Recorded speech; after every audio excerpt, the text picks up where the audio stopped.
स्वागत है आपका हमारे YouTube चैनल मॉक जंक्शन में। आज हम IBMTS 2025 सिक्योरिटी असिस्टेंट के लिए जीके का प्रैक्टिस सेट 2 करेंगे। इसके सारे क्वेश्चन प्रीवियस ईयर क्वेश्चन पे बेस्ड है और हमारे एग्ज़ाम में पूछे जाने के बहुत ज़्यादा चांसेस हैं। तो वीडियो में बने रहें और कमेंट में ज़रूर बताएं कि आपका इस मॉक प्रैक्टिस सेट के दौरान कितने मार्क्स आ रहे हैं। वीडियो शुरू करने से पहले आप हमारे चैनल मॉक जंक्शन को लाइक करें, सब्सक्राइब करें और सपोर्ट करें। और इन सारे वीडियो के PDFs पाने के लिए हमारे टेलीग्राम चैनल मॉक जंक्शन को ज़रूर ज्वाइन करें। आगे बढ़ने से पहले आपको जैसे कि पता होगा कि हमारा जो मॉक जंक्शन एप्लीकेशन है वो प्ले स्टोर पे आ चुका है। तो आप इसमें एक ऑफ़र चल रहा है कि सिर्फ 49 रुपीज़ में आपको 1 साल की वैलिडिटी के साथ 100+ एग्ज़ाम्स के टेस्ट पास मिल रहे हैं, जैसे कि SSC, railway, FCAT, CDS, ICG, police exam etcetera बहुत सारे एग्ज़ाम्स के टेस्ट पास आपको सिर्फ 49 रुपये में 1 साल की वैलिडिटी के साथ मिल रहा है। तो जाइए और जल्दी से इस टेस्ट पास को परचेज़ कीजिए और अपने टेस्ट को पूरा कीजिए। टेस्ट को व्यू करने के लिए आप मॉक जंक्शन ऐप को डाउनलोड करके या फिर डिस्क्रिप्शन में दिए गए नंबर पे मैसेज करके हमारी टीम से बात करके आप इस टेस्ट को परचेज़ कर सकते हैं। तो जाइए और टेस्ट को ज़रूर परचेज़ कीजिए। चलिए वीडियो को शुरू करते हैं। हमारा पहला सवाल है, सिंधु घाटी सभ्यता का प्रमुख बंदरगाह कौन सा था? ऑप्शंस है लोथल, मोहनजोदड़ो, हड़प्पा या धौलावीरा। तो बताइए इसका राइट आंसर क्या होगा?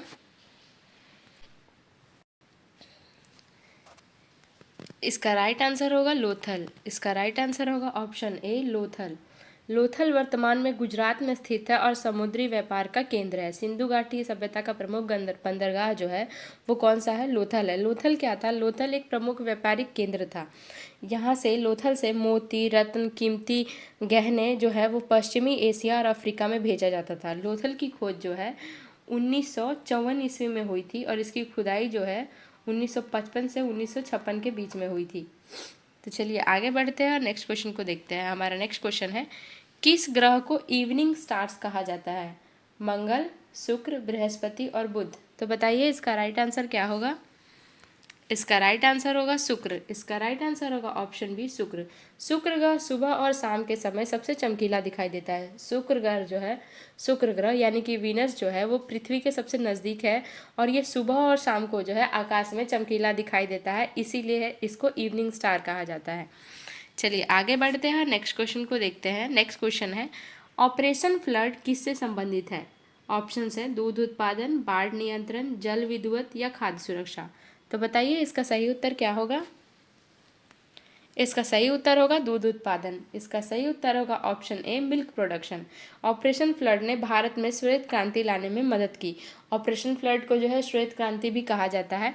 इसके जो जनक थे वो डॉक्टर विर्गन कुरियन थे और ये क्या था, एक डेयरी क्या कहते हैं, डेयरी प्रोजेक्ट जो होता है ना, डेयरी विकास कार्यक्रम था जिसमें दूध और दूध उत्पादन को जो है भारत में आत्मनिर्भर बनाना था। चलिए आगे बढ़ते हैं और नेक्स्ट क्वेश्चन को देखते हैं। हमारा नेक्स्ट क्वेश्चन है, किस भारतीय राज्य को ऑर्गेनिक स्टेट घोषित किया गया? ऑप्शंस है सिक्किम, मिजोरम, गोवा और नागालैंड। तो बताइए इसका राइट आंसर क्या होगा? इसका राइट आंसर होगा सिक्किम। इसका राइट आंसर होगा सिक्किम। सिक्किम ने 2016 में पूरी तरह से जैविक खेती अपनाई, इसीलिए सिक्किम को भारतीय राज्य का ऑर्गेनिक स्टेट कहा जाता है। यहाँ पे जो है आने वाले वर्षों में सिक्किम ने पूरी तरह से क्या किया, रसायनों और कीटनाशकों का इस्तेमाल को पूर्ण रूप से प्रतिबंध कर दिया गया और यहाँ से जैविक रूप से यहाँ पे कृषि होने लगी, इसीलिए कृषि को जो है प्रधानमंत्री मोदी ने ऑर्गेनिक स्टेट घोषित किया था। चलिए आगे बढ़ते हैं, नेक्स्ट क्वेश्चन को देखते हैं। पानीपत का तीसरा युद्ध किनके बीच लड़ा गया था?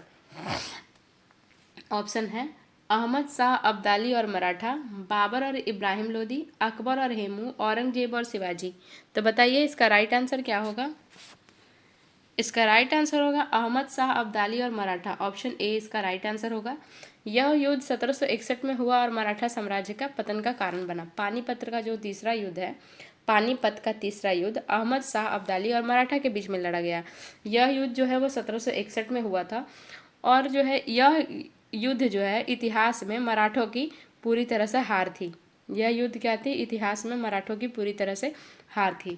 चलिए आगे बढ़ते हैं, नेक्स्ट क्वेश्चन को देखते हैं। हमारा नेक्स्ट क्वेश्चन है, बिश्नोई समाज या बिश्नोई समुदाय किस संरक्षण कार्य के लिए प्रसिद्ध है? ऑप्शन है जल संरक्षण, वृक्ष संरक्षण, वन्य जीव संरक्षण या मिट्टी संरक्षण। तो बताइए इसका राइट आंसर क्या होगा? इसका राइट आंसर होगा वन्यजीव संरक्षण। इसका राइट आंसर होगा ऑप्शन बी, ऑप्शन सी। इसका राइट आंसर होगा ऑप्शन सी, वन्यजीव संरक्षण। बिश्नोई समुदाय हिरण और अन्य वन्य जीवों की रक्षा करता है। बिश्नोई समाज जो है वो क्या है, अपने धार्मिक सिद्धांतों और परंपराओं के कारण वन्य जीव और पेड़ों की रक्षा के लिए जाना जाता है। बिश्नोई समाज, इसकी जो मुख्य एक थी अमृता देवी थी, और इन्होंने पेड़ों के कटाव के लिए चिपको आंदोलन ये सब भी किया था। तो मुख्य रूप से बिश्नोई समुदाय जो है वो वन्य जीव का संरक्षण करता है। चलिए आगे बढ़ते हैं और नेक्स्ट क्वेश्चन को देखते हैं। चंद्रशेखर सीमा की खोज किसने की थी? ऑप्शंस है सीवी रमन, होमी भाभा, सुब्रमण्यम चंद्रशेखर, सत्येंद्र नाथ बोस।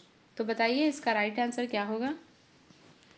इसका राइट आंसर होगा सुब्रमण्यम चंद्रशेखर। इसका राइट आंसर होगा ऑप्शन सी, सुब्रमण्यम चंद्रशेखर।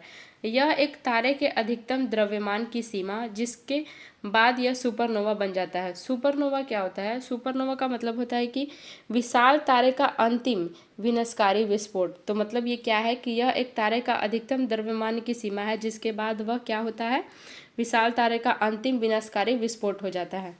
चलिए आगे बढ़ते हैं और नेक्स्ट क्वेश्चन को देखते हैं। हमारा नेक्स्ट क्वेश्चन है, रेड डाटा बुक में किसकी जानकारी होती है?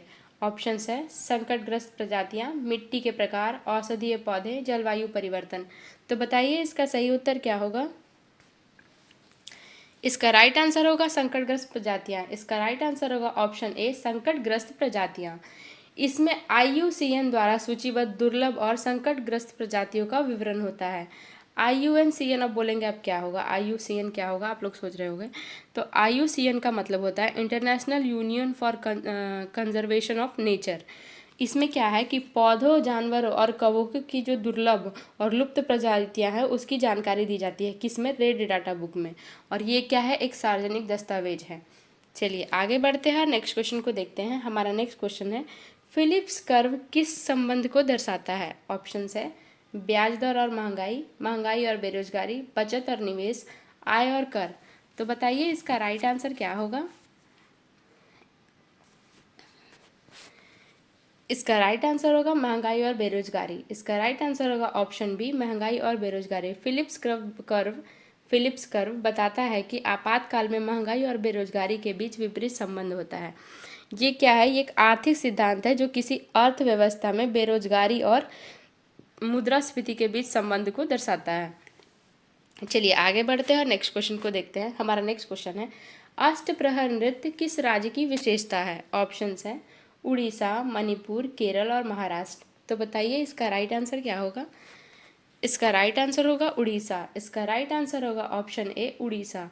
यह उड़ीसा का एक शास्त्रीय नृत्य है जो भगवान जगन्नाथ की आराधना में 24 घंटे किया जाता है।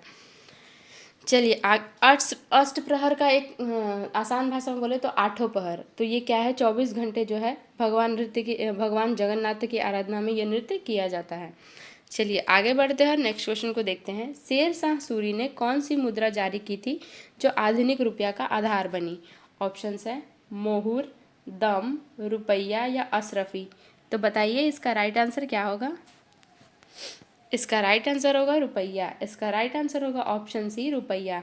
शेर शाह सूरी ने 1540 में 178 ग्रेन चांदी की रुपया जारी की। शेर शाह सूरी ने क्या किया था? शेर शाह सूरी ने रुपया नामक चांदी का सिक्का जारी किया था जो आधुनिक भारतीय रुपये का आधार बना। और यह सिक्का जो है 178 ग्रेन का था और इसमें मानक वजन के रूप में स्थापित किया गया था। शेर शाह सूरी ने सोने के सिक्के, मोहर और तांबे के सिक्के, पैसा भी जारी किया था। शेर शाह सूरी द्वारा जारी किया गया ये आधुनिक भारतीय रुपये का जो क्या अग्रदूत बना। चलिए आगे बढ़ते हैं, नेक्स्ट क्वेश्चन को देखते हैं। हमारा नेक्स्ट क्वेश्चन है,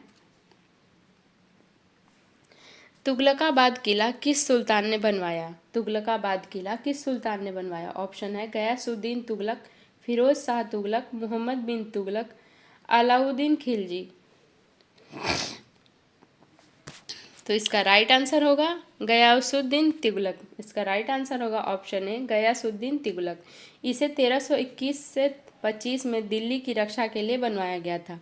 तुगलकाबाद किला का निर्माण गयासुद्दीन तुगलक ने करवाया था और यह किला 1321 ईस्वी में बनाया गया था। गयासुद्दीन तुगलक ने तुगलक वंश गयासुद्दीन तुगलक कौन था? गयासुद्दीन तुगलक जो है वो तुगलक वंश का संस्थापक था और इसने इस किले को अपनी राजधानी के रूप में स्थापित करने के लिए बनवाया था। चलिए आगे बढ़ते हैं और नेक्स्ट क्वेश्चन को देखते हैं। हमारा नेक्स्ट क्वेश्चन है, अंतर्राष्ट्रीय न्यायालय का मुख्यालय कहाँ स्थित है? ऑप्शंस हैं पेरिस, हेग, न्यूयॉर्क और जिनेवा। पेरिस, हेग, न्यूयॉर्क और जिनेवा। तो बताइए इसका राइट आंसर क्या होगा? इसका राइट आंसर होगा हेग। इसका राइट आंसर होगा ऑप्शन बी, हेग। आईसीजे संयुक्त राष्ट्र का मुख्य न्यायिक अंग है और यह नीदरलैंड के हेग में स्थित है। आईसीजे का जो मुख्य न्यायालय है वो नीदरलैंड के कहाँ? हेग में स्थित है। चलिए आगे बढ़ते हैं और नेक्स्ट क्वेश्चन को देखते हैं। हमारा नेक्स्ट क्वेश्चन है, ऑक्सीजन का आविष्कार किसने किया था? ऑप्शन है Joseph Priestley, Antoine Lavoisier, Robert Boyle और डाल्टन। तो बताइए इसका राइट आंसर क्या होगा? इसका राइट आंसर होगा जोसेफ प्रिस्टली। इसका राइट आंसर होगा ऑप्शन ए, जोसेफ प्रिस्टली। 1974 में जोसेफ प्रिस्टली ने ऑक्सीजन की खोज की। हालांकि इसका नाम लुआजियर ने दिया था। इसका नाम किसने? ऑक्सीजन जो नाम है वो लुआजियर ने दिया था। इसने एंटोइन लुआजियर ने दिया था और खोज किसने की थी? जोसेफ प्रिस्टली ने की थी। चलिए आगे बढ़ते हैं और नेक्स्ट क्वेश्चन को देखते हैं। हमारा नेक्स्ट क्वेश्चन है, साइलेंट वैली राष्ट्रीय उद्यान कहाँ स्थित है? ऑप्शंस है केरल, तमिलनाडु, कर्नाटक और आंध्र प्रदेश। तो बताइए इसका राइट आंसर क्या होगा? इसका राइट आंसर होगा केरल। इसका राइट आंसर होगा ऑप्शन ए, केरल। साइलेंट वैली राष्ट्रीय उद्यान जो है वो केरल में स्थित है और यह पश्चिमी घाट में स्थित है और उष्णकटिबंधीय वर्षा वन के लिए प्रसिद्ध है। ये जो है साइलेंट वैली राष्ट्रीय उद्यान केरल राज्य के पलक्कड़ जिले के उत्तर पश्चिमी भाग में स्थित है और यह नीलगिरी पहाड़ियों में स्थित है। यह जो है भारत में सबसे महत्वपूर्ण वर्षा वनों में से एक है। चलिए इसका जो है कुल वर्ग जो है वो 89.52 किलोमीटर है। चलिए आगे बढ़ते हैं और नेक्स्ट क्वेश्चन को देखते हैं। हमारा नेक्स्ट क्वेश्चन है, मांडवी नदी किस राज्य में बहती है? ऑप्शंस हैं केरल, गोवा, महाराष्ट्र और कर्नाटक। तो बताइए इसका राइट आंसर क्या होगा? इसका राइट आंसर होगा गोवा। इसका राइट आंसर होगा ऑप्शन बी, गोवा। मांडवी और जुआरी गोवा की प्रमुख नदियां हैं। मांडवी नदी जो है वो गोवा में बहती है और मांडवी और जुआरी जो है गोवा की क्या है? प्रमुख नदियां हैं। यह नदी गोवा के लिए एक महत्वपूर्ण जीवन रेखा है और ये पणजी के आसपास पारिस्थितिक तंत्र, पर्यटन और व्यापार को बढ़ावा देती है। पणजी क्या है? गोवा की राजधानी है। चलिए आगे बढ़ते हैं, नेक्स्ट क्वेश्चन को देखते हैं। ये नेक्स्ट क्वेश्चन गायब हो गया है। नेक्स्ट क्वेश्चन को देखते हैं, शिव समुद्रम जलप्रपात किस नदी पर है? हमारा नेक्स्ट क्वेश्चन है, शिव समुद्रम जलप्रपात किस नदी पर है? ऑप्शंस है गोदावरी, कावेरी, कृष्णा और नर्मदा। तो बताइए इसका राइट आंसर क्या होगा? इसका राइट आंसर होगा कावेरी। इसका राइट आंसर होगा ऑप्शन बी, कावेरी। शिव समुद्रम जलप्रपात कर्नाटक के कावेरी नदी पर स्थित है। चलिए आगे बढ़ते हैं, नेक्स्ट क्वेश्चन को देखते हैं। हमारा नेक्स्ट क्वेश्चन है, 2025 में आयोजित 38वें राष्ट्रीय खेलों की मेजबानी किस राज्य ने की थी? 2025 में आयोजित 38वें राष्ट्रीय खेलों की मेजबानी किस राज्य ने की थी? ऑप्शंस है महाराष्ट्र, उत्तराखंड, कर्नाटक और राजस्थान। तो बताइए इसका राइट आंसर क्या होगा?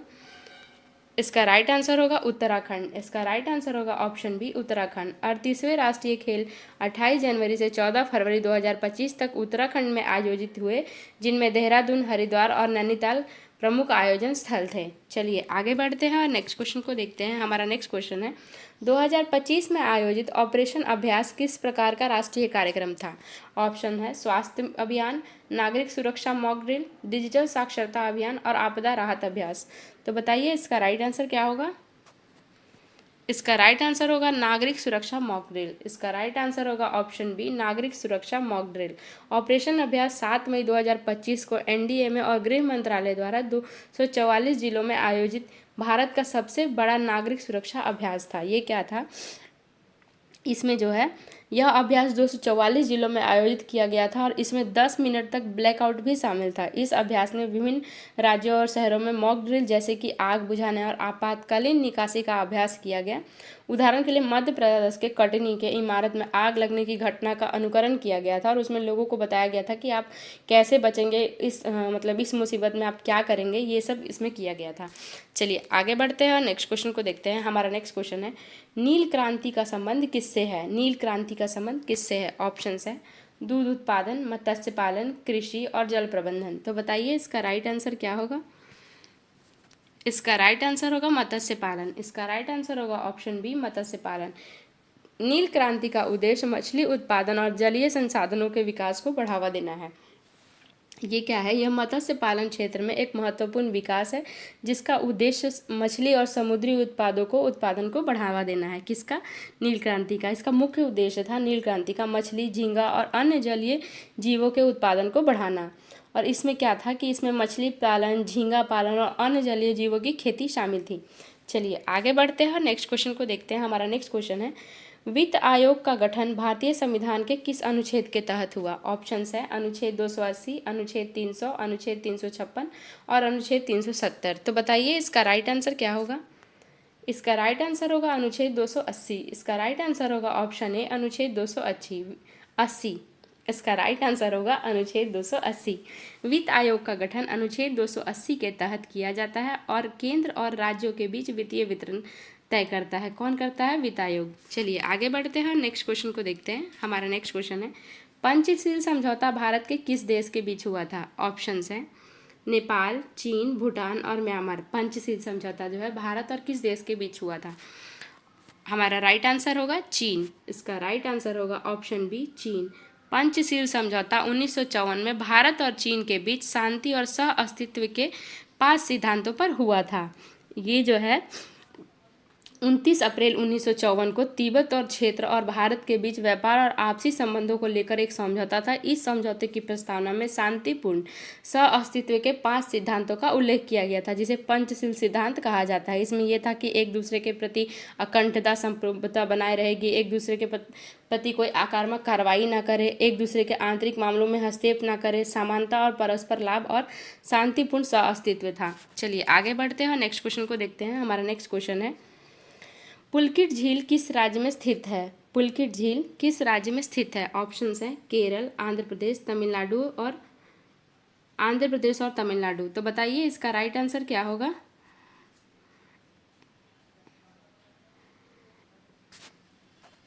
इसका राइट आंसर होगा आंध्र प्रदेश और तमिलनाडु। इसका राइट आंसर होगा ऑप्शन डी, आंध्र प्रदेश और तमिलनाडु। पुलकित झील भारत की दूसरी सबसे बड़ी खारे पानी की झील है जो आंध्र प्रदेश और तमिलनाडु में स्थित है। चलिए आगे बढ़ते हैं और नेक्स्ट क्वेश्चन को देखते हैं। हमारा ये लास्ट क्वेश्चन है, 2025 में किस देश ने गगनयान मिशन में भारतीय अंतरिक्ष यात्रियों को प्रशिक्षित करने में मदद की? ऑप्शंस है अमेरिका, फ्रांस, रूस और जापान। तो बताइए इसका राइट आंसर क्या होगा? इसका राइट आंसर होगा रूस। इसका राइट आंसर होगा ऑप्शन सी, रसिया। रूस की अंतरिक्ष एजेंसी रोसकोस्मोस ने 2025 में गगनयान मिशन के लिए भारतीय अंतरिक्ष यात्रियों को प्रशिक्षित करने के लिए महत्वपूर्ण भूमिका निभाई थी। तो ये रहे हमारे जीके के इंपॉर्टेंट क्वेश्चंस। अगर आपको वीडियो अच्छा लगे तो हमारे चैनल को लाइक करें, सब्सक्राइब करें, सपोर्ट करें और शेयर करें, और टेलीग्राम चैनल को ज़रूर ज्वाइन करें इन सारे वीडियो के PDF पाने के लिए। मिलते हैं नेक्स्ट वीडियो में। और हाँ, आप टेस्ट पास को ज़रूर व्यू करें। ये बहुत ही शानदार ऑफर है जिसमें आपको सिर्फ 49 रुपये में 1 साल की वैलिडिटी के साथ इतने सारे टेस्ट मिल रहे हैं। तो जाइए मॉक जंक्शन एप्लीकेशन को डाउनलोड करिए और इस टेस्ट पास को ज़रूर परचेस करिए। मिलते हैं नेक्स्ट वीडियो में, तब तक के लिए थैंक यू सो मच।